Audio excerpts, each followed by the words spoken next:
ہر نماز اثر کے بعد 70 ٹائمز پڑھو استغفر اللہ ربی واتوب الیہ، بسم اللہ الرحمن الرحیم، یا یہ بولو الفو الفو الفو الفو الفو کہ اللہ پلیز فارگیو می۔ اسی لیے آپ دیکھیں قرآن مجید میں پروردگار نے کئی مرتبہ ہمارے کریم نے کہا میں غفور الرحیم ہوں۔ کتنی مرتبہ یہ نام اپنا استعمال کیا کہ میں غفور الرحیم ہوں، میں تواب الرحیم ہوں، میں ارحم الراحمین ہوں۔ اللہ کے ناموں کی تسبیح مسلسل پڑھتے رہو، یا غفور الرحیم یا غفور الرحیم۔ اور اللہ نے موت کو رکھا ہے دوسرا بیدار ہو جائے، ہماری بیداری کے لیے، ایک اویئرنس کے لیے موت رکھی گئی صرف اس لیے کہ دوسرا بیدار ہو جائے کہ کل تک یہ ہمارے ساتھ تھا، اٹھتا تھا بیٹھتا تھا۔ اب یہ سلطنت بانو نقوی ماں ساتھ فیملی کے رہتی تھی، لیکن چھوڑ کے چلی گئی۔ جب گئی تو پھر واپس نہیں آ سکتی۔ ایک چیز ذہن میں رکھو، بیک آف یور مائنڈ ہمیشہ یہ رہنا کہ میں جا رہا، I'm not going to come back, I'm not going to come back۔ کوشش کرو، ٹرائی کرو، جانے سے پہلے ہر دن پلیز میرے جملے غور سے سنو، ہر دن اپنے آپ کو اتنا پریپیئر رکھنا۔ رات میں بستر پہ جانے سے پہلے UK کی بات کر رہا، جو بھی سن رہا مجھے امریکہ میں، لندن میں، پاکستان میں، انڈیا میں، رات میں بستر پہ جانے سے پہلے سوچو آج تو میں نرم بستر پہ اپنے بیوٹیفل بیڈ کے اوپر آرام کروں، پتہ نہیں کل کہاں سوؤں گا، کل کہاں سوؤں گا، معلوم ہی نہیں ہم کو۔ کوئی گارنٹی نہیں ہے کہ اگر آج تم اپنے ایئر کنڈیشن میں سو رہے تو کل بھی ایئر کنڈیشن میں سو گے۔ ہو سکتا ہے کہ آج تمہاری رات گزر جائے اور صبح نہ اٹھو۔ 1000 واقعات ہیں، کارڈیاک اریسٹ ہوا، اٹھے نہیں، پھر کل کی رات کا کیا ہوگی؟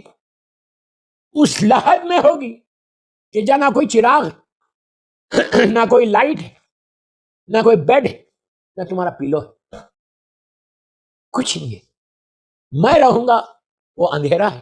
اسی لیے آپ جو پہلی رات کی نماز پڑھتے ہو کیا نیت کرتے کہ نماز وحشت خبر، بیٹا بیٹی اپنے ماں باپ کے لیے پڑھ رہی تھی۔ اب تو اتنا کامن ہو گیا ماشاءاللہ، واٹس ایپ ہر طرف پھیلتا کہ فلاں مومن کا انتقال ہو گیا، اس کے لیے 2 رکعت نماز پڑھو۔ ایوری نوز کہ اس نماز کی نیت کیا ہے، سب کو پتہ ہے، لیکن کیا نیت کر کے پڑھ رہے؟ آپ پلیز میری طرف دیکھو، کیا نیت کر رہے؟ بیٹا پڑھ رہا باپ کو ماں کو دفن کر کے آتے کہ میں 2 رکعت نماز وحشت پڑھتا ہوں اپنی ماں کی اپنے باپ کی۔ خود اعلان کر رہے تم وحشت ہے، واٹ ڈز اٹ مین؟ کیا مطلب ہے اس کا؟ وحشت ہے تو ہی نماز پڑھ رہے نا۔ لیکن اس وقت مجھے احساس ہو رہا کہ میں تو آرام سے اس وقت اپنے بیڈ پہ ہوں، میں تو آرام سے اپنے گھر میں ہوں، میں تو ابھی کھانا بھی کھایا، میرا باپ کس حالت میں، میری ماں کس حالت میں، وی ڈونٹ نو۔ ہم سب کو اس دور سے گزرنا ہے، ہم سب کو وہاں سے گزرنا ہے۔ اس کے لیے یہ نماز ڈیلی پڑھو، اور یہ بولو کہ اللہ کسی کی آج پہلی رات ہے تو اس کا ثواب۔ ان ساری بیماریوں سے، تکلیفوں سے بچنے کے لیے یہ ایصال ثواب ہے۔ ایصال ثواب ایک کرم ہے پروردگار کا، معصومین کے ذریعے ہمارے پاس آیا ہے۔ اتنی بڑی بلیسنگ اگر ایصال ثواب نہیں ہوتا، پلیز غور سے سنیں، ایصال ثواب اگر نہیں ہوتا تو مرنے والا اگر جب میری موت آئی، جتنے میرے اعمال ہیں وہاں پہ اینڈ ہو گئے۔ اب میں وہی لے کے جا رہا نیچے، کہیں ایڈیشنل کوئی چیز آنے والی نہیں۔ تو کس کے اعمال اتنے پرفیکٹ ہے کہ نیچے جائے تو لائٹ آ جائے، نیچے جائے تو رحمت آ جائے؟ میرے اعمال تو ایسے نہیں آئی نو میں کتنا بڑا گناہگار۔ یہ ایصال ثواب تمہارے وہ پریشانیاں جو ہے، وہ جو بلائیں مصیبتیں ہیں نیچے، وہ جو تکلیف ہے، اس کے لیے یہ ایصال ثواب ہے۔ اس کے لیے علامہ مجلسی کا ایک بڑا مشہور واقعہ ہے، ہمارے ایک عظیم مرجع بہار الانوار کے رائٹر، حیات القلوب کے رائٹر، جو ہزاروں احادیث کو جس نے جمع کیا، ایکسٹرا آرڈنری پرسنالٹی، غیبت امام میں جن کا بہت بڑا کنٹریبیوشن، سب جانتے ہیں علامہ مجلسی کو، کون نہیں جانتے؟ اصفہان ایران کا جو شہر ہے وہاں دفن، 400 سال کے بعد ان کی گریو ٹوٹ گئی تھی۔ اب جہاں وہ گریو ہے تو بہت بڑا ٹوم بنا ہوا، ٹوٹ گئی تھی اوپر سے، تو جب کھولی گئی تو 400 ایئرس کے بعد بھی ان کی باڈی انٹیکٹ تھی ماشاءاللہ، بیکاز ہی ڈڈ، انہوں نے کام کیا۔ 400 سال تک زمین نے ان کے جسم کو ہاتھ نہیں لگایا، جبکہ 24 گھنٹے میں ڈیکمپوز ہو جاتی باڈی، ختم ہو جاتی۔ ہمارے پاس حکم ہے 15 سال 20 سال میں دفن کر دو، دوسری میتیں دفن ہوتی۔ روز محشر، ڈے آف ججمنٹ میں روایت کا جملہ ہے کہ جب سور پھونکا جائے گا، جس کو ہم ہر مسلمان 10 مرتبہ دن بھر میں یاد کرتا ہے مالک یوم الدین، مالک یوم الدین، سورہ علم کا، کہ وہ دن کا مالک کون ہے. ڈے آف ججمنٹ میں جب میتیں زمین سے اٹھیں گی تو عجیب لگے گا آپ کی روایت کا جملہ ہے کہ ایک ایک لحد سے، ایک ایک گریو سے 70,000 میتیں باہر آئیں گی کفن کو. زمین پہ پورے وہ انسان جو نبی آدم کے زمانے سے آج تک دفن وہ سب اٹھے. اور علامہ مجلسی، اب سوچو کتنا بڑا مولا نے ان کو اوپر کرم کیا.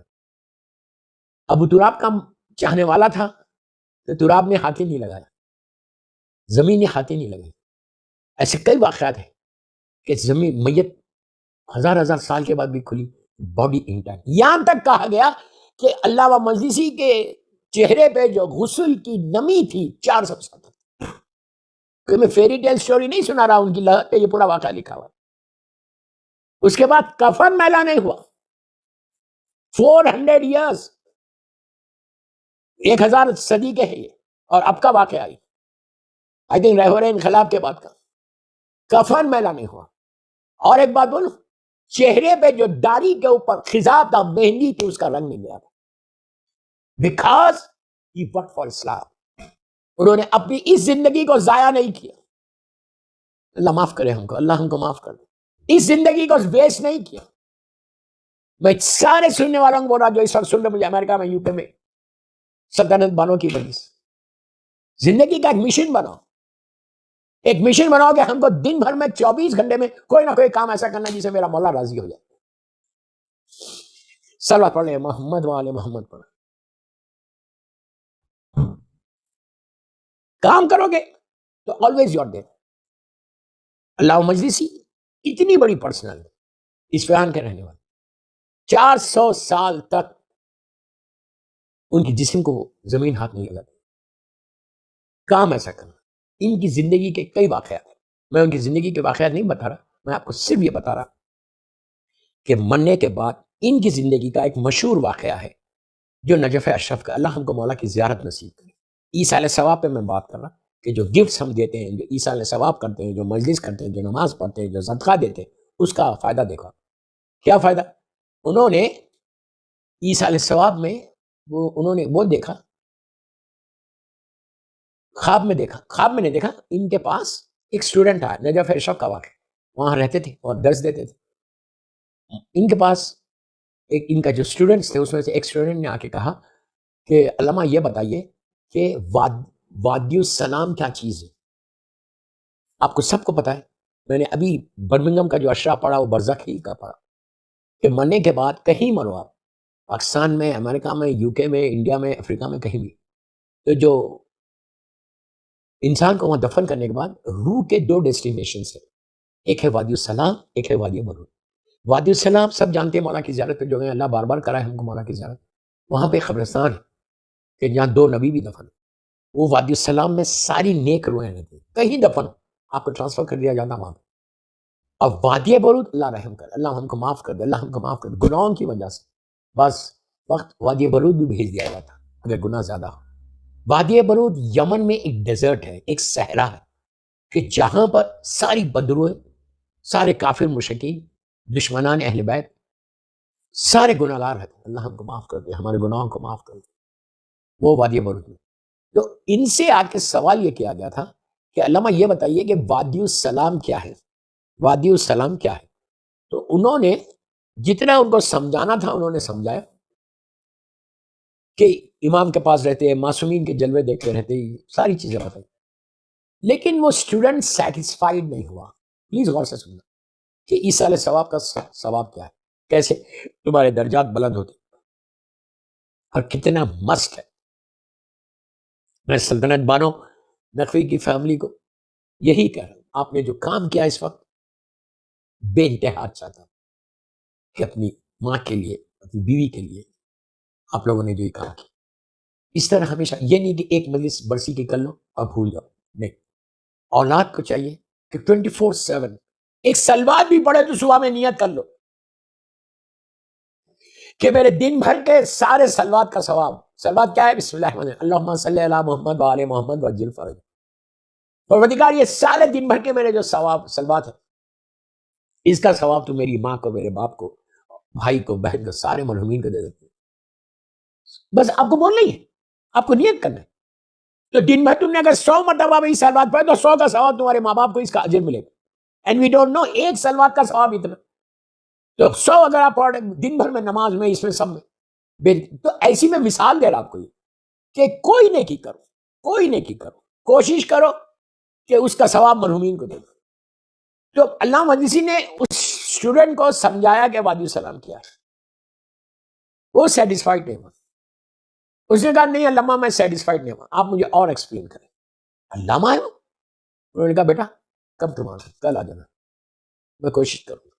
رات میں میرے مولا کے ذریعے مبارک کے پاس، اللہ ہم کو بھی جانا نصیب، زیارت نصیب، اور اب تک جو زیارت کی اس کو قبول کرے، اور جنہوں نے نہیں کی اللہ ان کو جلد سے جلد کرے، اور جنہوں نے کی ہے اللہ ان کو بار بار انشاءاللہ بلائے. مولا کی زیارت کے لیے ایک صلوات پڑھے محمد و آل محمد پر. تو انہوں نے کہا کہ ٹھیک ہے بیٹا you come tomorrow I explain to you. رات میں علامہ مولا کی ذریعے پہ، اس زمانے میں میرے مولا کا روزہ اتنا شاندار نہیں تھا اب جیسے. گئے مولا کے ذریعے مبارک پہ بیٹھے، خوب گریا کیا، دعا مانگی. کہا مولا مجھے وادی السلام بتا مولا کہ ہوتا کیا ہے، وادی السلام میں روحیں رہتی کیسے اور کیسے ان کے درجات بلند ہوتے، پلیز غور سے سنو. تو دعا کی علامہ ہے، آپ اور ہمیں ہو سکتا میری گناہوں کی وجہ سے میری مولا میری بات نہ سنے، اللہ ہماری گناہوں کو معاف کرے، لیکن یہ علامہ تھے. خواب میں دیکھا کہ نجف اشرف ہے اور مولا کے ذریعے مبارک ہے، اور مولا اپنی ذریعے سے باہر آئے. اب ذریعہ یہ مولا ہے وہاں، اور مولا کے پیشانی سے ایک نور نکل رہا، اس کی شعاعیں جو ہے، اس کی ریز پورے سامنے چوکٹ جو ہے اس پہ گر رہی، اور سامنے ہزاروں لاکھوں لوگ کھڑے ہوئے، جس میں جوان بھی ہے، بوڑھا بھی ہے، عورت بھی ہے، مرد بھی ہے، سب کچھ ساری مخلوق کھڑی. اور جو سامنے ہیں ان کے چہرے بڑے روشن ہیں اس لیے کہ بالکل مولا کے قریب، جو پیچھے بڑے دھندلے نظر آ رہے. امام نے پلٹ کے کہا کہ مجلسی یہ ہے وعلیکم السلام. ہمارے پاس روایتوں میں کہ مرنے کے بعد تو مولا کے جلوے دیکھو گے. امام کے پاس رہ کے یہ سب سے بڑی رحمت ہے. رحمت جو ہے وہ امام ہے، اللہ کی رحمت امام ہے. وما ارسلناک الا رحمۃ للعالمین. اللہ کے رسول کے پاس رہو، یہ سارے کے سارے کلنا محمد. تو ہمارے پاس روایت یہ کہ تم مولا کے جلوے دیکھو گے انشاءاللہ انشاءاللہ. تو مولا کہہ رہے کہ مجلسی دیکھو یہ ہے وعلیکم السلام. مجلسی دیکھ رہے کہ ملینز کی تعداد میں لوگ سامنے کھڑے ہوئے، جو قریب ہے وہ بالکل روشن ہے، ان کے پہچانے جا رہے، لیکن جو پیچھے بیچ میں ان کے دھلے. اس کے بعد علامہ نے دیکھا کہ پیچھے سے ایک شخص سامنے آ گیا، ادھر سے مسلسل لوگ آگے بڑھتے جا رہے، سامنے آتے جا رہے مولا. اور جب سامنے آ رہے تو ان کے چہرے روشن. جتنے قریب رہو گے اتنی رحمت ہے تمہارے پاس. پھر بولا جتنے قریب رہو گے امام کے اتنی رحمت. اس نے کہا مجلسی نے مولا سے پوچھا کہ مولا یہ کیا ہے جو پیچھے سے لوگ مسلسل سامنے آ جائیں؟ کہا ان کے لیے ان کے اعزاء، ان کے رشتہ دار، ان کے بچے ایصال ثواب کر رہے، ایصال ثواب کر رہے، ان کے درجات بلند ہوتے جا رہے. اسی لیے ہمارے پاس حکم ہے کہ ایصال ثواب کرو. یہ نہیں کرنا کہ بس ایک دفعہ کر لیا تو بس. جب موقع ملے whenever you get chance، دن بھر میں اپنی ماں کو، اپنے باپ کو، اپنے بھائی کو، اپنی بہن کو مت